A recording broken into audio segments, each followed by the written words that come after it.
ஒரு ஃப்ரிட்ஜை வந்து 20,000க்கு வாங்கியிருக்காங்க. 1 வருஷம் கழிச்சு அந்த ஃப்ரிட்ஜ் வந்து 10% விலை கம்மியாயிருச்சு. அப்போது அந்த 1 வருஷம் கம்மியானதுக்கான விலை என்னன்னு பார்க்கலாமா? இது நம்ம காம்பவுண்ட் இன்ட்ரெஸ்ட்ங்கிற ஃபார்முலா வச்சு நம்ம யூஸ் பண்ணிக்கலாம்.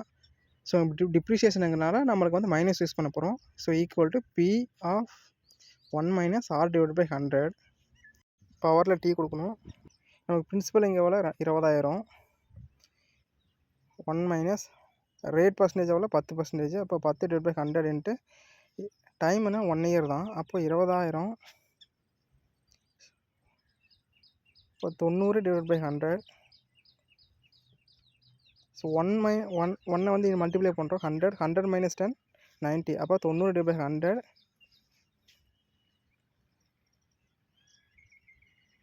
ஸோ 200 90ஆல் நம்ம மல்டிப்ளை பண்ணால் 18,000.